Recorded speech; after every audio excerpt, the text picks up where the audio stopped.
Saya Clara Duragma dengan NIM 08.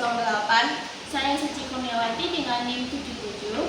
Dan saya Olivia Afirmayeno dengan NIM 86. Baik, di sini kami akan menjelaskan tentang memahami materi dan mampu membelajarkan hukum dan penegak hukum. Selamat menyaksikan.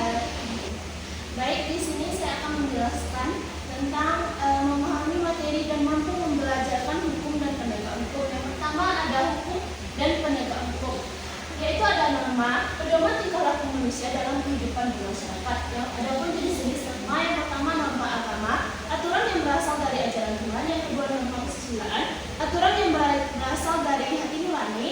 Yang ketiga ada norma kesopanan, yaitu aturan yang berasal dari adat, kebiasaan ataupun budaya masyarakat.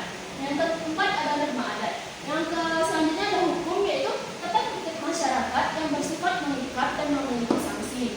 Selanjutnya ada jenis-jenis hukum, yaitu yang pertama hukum tertulis, hukum yang berasal dari peraturan resmi. Yang kedua ada hukum tidak tertulis, yaitu hukum yang berasal dari adat ataupun kebiasaan. Yang selanjutnya ada klasifikasi hukum. Yang pertama hukum privat, yaitu mengatur hubungan antar individu. Yang selanjutnya hukum publik, yaitu mengatur hubungan antar negara dan warga. Selanjutnya ada sanksi hukum. Yang pertama ditegakkan melalui pemberian ganjaran ataupun hukuman. Yang selanjutnya bersifat memaksa dan sukarela. Yang ketiga bersifat absolut dan berdasarkan kesalahan yang dibuat. Baik, untuk materi selanjutnya akan dilanjutkan oleh rekan saya. Saya akan menjelaskan tentang penegakan hukum. Yang pertama yaitu kepolisian. Fungsinya memelihara keamanan dalam negeri, berperan bertindak sebagai penyelidik, mencari bukti, menerima laporan dan penyidik, penangkapan, penahanan, memanggil orang. Penyelidik pasal 4 Undang-Undang Nomor 8 1981 KUHP dan penyidik pasal 6 Undang-Undang Nomor 8 1981 KUHP. Kejaksaan fungsinya melaksanakan kekuasaan negara di bidang penuntutan. Perannya jaksa menerima atau memeriksa batas penyelidikan, membuat surat dakwaan, melimpahkan ke pengadilan, melaksanakan keputusan hakim. Strukturnya ada Kejaksaan Negeri Tinggi dan Kejaksaan Agung.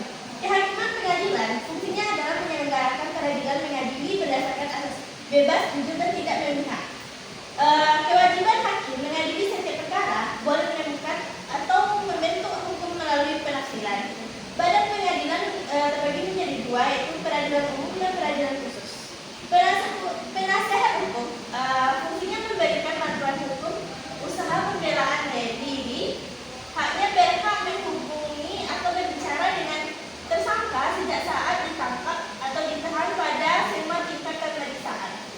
Prinsipnya, penegakan hukum memberikan kesempatan tersangka terdakwa bebas memilih penasihat hukum. Organisasinya ada LBH dan Kadin dan IPHI. Sekian materi dari saya, akan dilanjutkan oleh rekan saya. Baik, saya akan melanjutkan materi pembelajaran materi hukum dan penegakan hukum. Nah, di sini ada tujuan pendidikan hukum menurut BEM 1977, yaitu ada 4. Yang pertama, membantu siswa memahami hak dan tanggung jawab hukum. Yang kedua, menumbuhkan kemampuan berpikir kritis dan tanggung jawab sosial. Yang ketiga, mengembangkan kemampuan berpartisipasi aktif dalam kehidupan hukum. Dan yang keempat, menumbuhkan rasa keadilan, kesetiaan, dan keterlibatan sosial. Nah, ada pelaksanaan pendidikan hukum di sekolah dapat diajarkan melalui pendidikan kewarganegaraan atau PPKN. Yang kedua, dapat melalui program pendidikan moral atau civic education. Dan yang ketiga, penanaman nilai hukum itu dapat dilakukan melalui pembiasaan atau keteladanan. Dan yang keempat, integrasi dalam kegiatan sehari-hari seperti di sekolah, di lingkungan keluarga ataupun di lingkungan masyarakat. Nah, selanjutnya ada komponen pembelajaran hukum, di mana yaitu ada pertama pemahaman aturan hukum, dan yang kedua yaitu kewajiban dan hak warga negara, dan yang ketiga yaitu keterampilan berpikir kritis tentang keadilan, dan yang keempat adalah pengenalan lembaga penegakan hukum dan sistem peradilan.